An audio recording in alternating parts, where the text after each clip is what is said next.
పెద్దపల్లి జిల్లా ధర్మారంలో బీఆర్ఎస్ కార్యకర్తలపై కాంగ్రెస్ గుండాలు చేసిన దాడిని బీఆర్ఎస్ నేతలు చిరుమల్ల రాకేష్, బీఆర్ఎస్పీ రాష్ట్ర అధ్యక్షుడు గెల్లు శ్రీనివాస్ ఖండించారు. రాష్ట్రంలో ప్రజాస్వామ్యం బతికే ఉందా అని నిలదీశారు. కాంగ్రెస్ నేతలు సవాల్ చేస్తేనే బీఆర్ఎస్ నేతలు వెళ్లారని తేల్చి చెప్పారు. ప్రశ్నిస్తే దాడులు చేస్తారా అని నిలదీశారు బీఆర్ఎస్ నేత విజయ్ కుమార్. పెద్దపల్లి జిల్లా ధర్మారం మండల్ హెడ్ క్వార్టర్లో బీఆర్ఎస్ పార్టీ నాయకుల మీద జరిగినటువంటి దాడిని తీవ్రంగా ఖండిస్తున్నాం. అక్కడ అంబేద్కర్ సాక్షిగా చర్చకు మేము సిద్ధమని చెప్పేసి అక్కడికి పోతే పోలీసులను అడ్డుపెట్టుకొని బీఆర్ఎస్ కార్యకర్తల మీద దాడి చేయడం జరిగింది.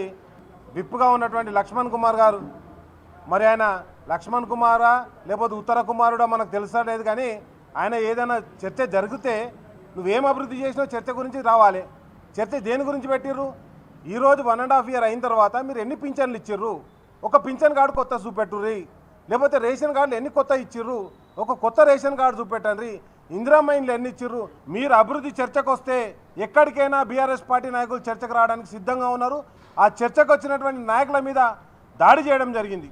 మీరు ఏదైతే వాగ్దానాలు చేసిర్రో 6 గ్యారంటీలు అని చెప్పిర్రో అవన్నీ అమలు చేస్తామని చెప్పిర్రో అవి అమలు చేయడానికి మీరు కృషి చేయండి తప్పితే బీఆర్ఎస్ అడిగినటువంటి ప్రశ్నించినటువంటి నాయకుల మీద దాడి చేయడం సరైన పద్ధతి కాదు.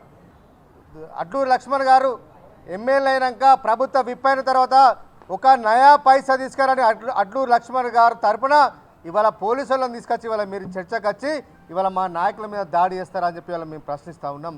మీకు ధైర్యం ఉంటే నిజంగా అభివృద్ధి కనుక మీరు చేసి ఉంటే పోలీసులు లేకుండా మీరు చర్చకు రావాల్సింది. పోలీసులను అడ్డం పెట్టుకొని ఇవాళ మమ్మల్ని ఆపచ్చు, కానీ ప్రజలను మాత్రం ఆపలేరనే విషయాన్ని ఇవాళ కాంగ్రెస్ పార్టీ నాయకులు గుర్తుంచుకోవాలి. మీకు నిజంగా సిగ్గుంటే ధైర్యం ఉంటే ధైర్యంగా రండి. పోలీసులు ఎందుకే మీకు నిజంగా మీరు అభివృద్ధి చేశారు కదా, అభివృద్ధి చేసినప్పుడు పోలీసులను తీసుకొని రావాల్సిన అవసరం మీకేమున్నది?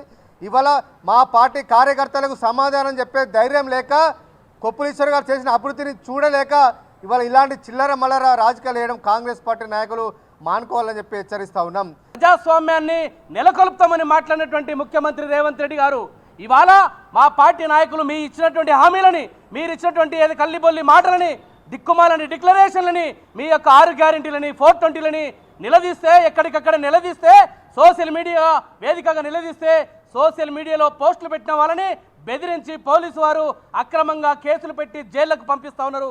ఇదేనా మీ ప్రజాస్వామ్య స్ఫూర్తి?